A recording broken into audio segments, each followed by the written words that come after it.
Me encuentro en las alturas de la Biblioteca del Congreso de la Nación para hablar quizás de la proeza militar más grande de nuestra historia, el cruce de los Andes. Año 1815, lejos está de la historia del caballo blanco de San Martín y muchos mitos que circulan acerca de esta proeza, época en la cual se hallaba en auge el movimiento independentista. El rey de España, Fernando VII, iba a tomar la determinación de recuperar los territorios perdidos en Sudamérica, pero se iba a encontrar con el mismísimo José de San Martín, quien tenía en su mente la idea de truncar todo esto que quería llevar a cabo el rey de España.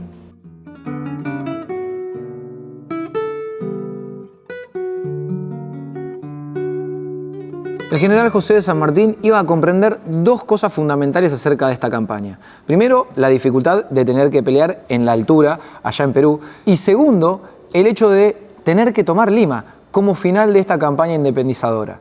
San Martín iba a basarse no solo en su conocimiento y experiencia basados en el Ejército del Norte, en el cual obviamente él ya había estado sirviendo, sino también en las reuniones que tuvo con Belgrano y Güemes, planificando entre los tres una campaña que iba a llevarse a cabo de manera coordinada con Chile y con Perú. La complejidad de esta operación era notoria, no solo por cuestiones geográficas y climáticas, sino porque iba a tener que ser un ataque coordinado. San Martín iba a salir con O'Higgins hacia el norte a través de una operación anfibia para cruzar al Perú, para encontrarse allí con Simón Bolívar, que venía de liberar al Gran Colombia y que justamente era uno de los grandes soñadores de toda esta patria emancipada del poder español. Para ese entonces, el general José de San Martín iba a ser nombrado comandante en jefe del ejército, conformando el ejército del norte y el ejército del litoral, con gauchos, mestizos, voluntarios y con algo que en ese momento era muy revolucionario, que se trataba de la incorporación de aquellos esclavos que tenían entre 16 y 30 años. Todas estas personas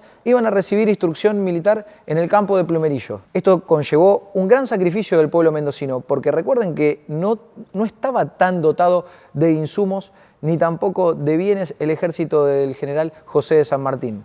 Por lo tanto, desde un arriero hasta un terrateniente tenían que sacrificar parte de sus pertenencias, parte de su trabajo, lo cual conllevaba desde dejar sus reses o su terreno para que pueda ser utilizado por el ejército, hasta que también las mujeres y las niñas se dedicaran a coser o a llevar adelante todas las tareas de confección de los uniformes del Ejército del Norte.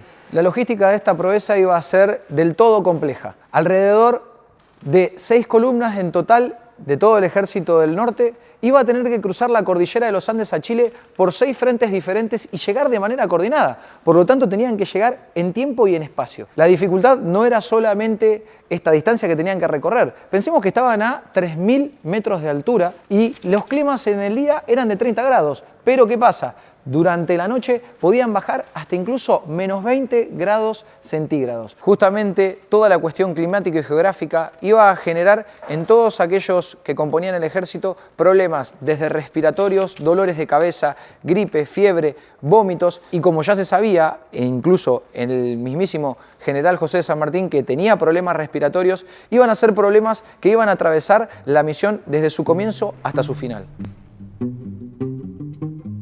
Algo de suma relevancia y que pocas veces pensamos es ¿qué tan difícil era abastecer al ejército? Bueno, era una tarea mucho más que difícil. El charqui can iba a ser la respuesta a todas estas preguntas que nos hacíamos de qué comían. Bueno, el charqui es una comida que se basa en carne molida, seca al sol, que se condimentaba con grasa y con ají. Eso lo que hacía era poder trasladar una carne que no se pudría. Pero con eso no solucionábamos el problema vital del agua. Nosotros hoy tomamos una botellita, no es ningún problema. Se decía que las personas llevaban un cuerno de vaca con agua y otro con agua ardiente o vino para poder paliar todas estas sensaciones que les generaba el frío, la altura y todo este clima tan hostil. Otra cosa que sucedía era que junto con toda esta caravana iban 600 reses. Eso significaba que muchos de los animales que iban con esta caravana del ejército eran faenados en el camino, o sea, se los mataban en el camino y se los alimentaba. Para poder hacer todo esto, también se utilizaron mulas. Imagínense 10.000 mulas que iban cruzando la cordillera de los Andes. Obviamente no solo llevaban alimento, sino que también llevaban armamento, que era algo fundamental para lo que se iba a venir después del cruce de los Andes. Importante también es hablar acerca del armamento. ¿Qué era lo que llevaban estos 1.400 seres humanos que se encargaban de la logística de este ejército de 4.000 personas.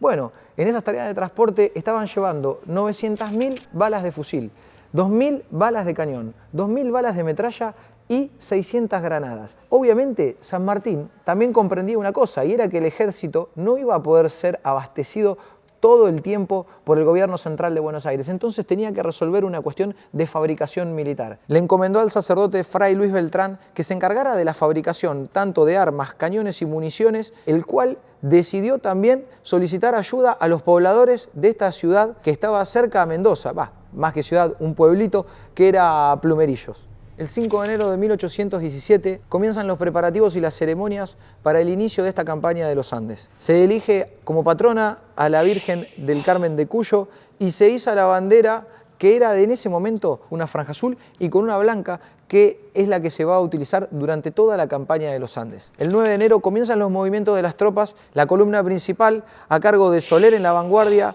O'Higgins en el centro y San Martín en la retaguardia, iba a realizar su paso a través del cruce de los Patos. La segunda columna en importancia iba a estar a cargo del general Las Heras, quien iba a pasar por el cruce de Uspallata. Nos quedaban 4 columnas, las cuales iban a ser denominadas secundarias y que iban a entrar por el flanco norte y por el flanco sur, generando así una confusión en el enemigo. Para que tomemos magnitud acerca de la proeza que estaban llevando a cabo, imagínense que entre el 9 y 10 de febrero van a encontrarse del otro lado de la cordillera, en Curimón, en el Valle de la Aconcagua. Por lo tanto, estuvieron casi más de 20 días atravesando la cordillera de los Andes en todas estas condiciones en las cuales veníamos hablando previamente. El 12 de febrero de 1817, el ejército de los Andes va a realizar el primer ataque que va a ser conocido como la Batalla de Chacabuco y que va a ser una victoria aplastante sobre el ejército realista, para luego el 14 de febrero ya ingresar de manera triunfal a Santiago de Chile. Obviamente la Batalla de Chacabuco no iba a ser el final de toda esta campaña, sino un paso más en la campaña de los Andes. Luego de la batalla en Chacabuco, las fuerzas realistas deciden llevar a cabo la retirada. Por lo tanto, lo que estaban esperando en realidad era reagruparse y esperar refuerzos que eran enviados del Alto Perú. Un poco más de un año después, el 19 de marzo de 1818, recién van a realizar una contraofensiva que va a ser conocida como la Batalla de Cancha Rayada.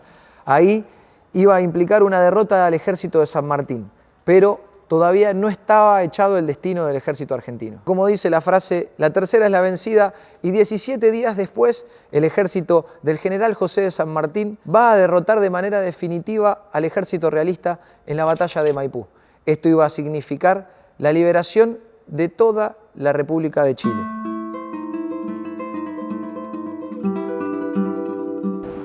La campaña de los Andes es sin duda una de las proezas más grandes de la historia del ejército argentino y de cualquier ejército, incluso los modernos. Comprender que en el año 1817 alrededor de 5.400 personas cruzaron los Andes es la verdad más que un acto heroico. Fue un antes y un después, donde el general José de San Martín, como bien lo dijo, le llevó 24 días cruzar la cordillera más alta del globo.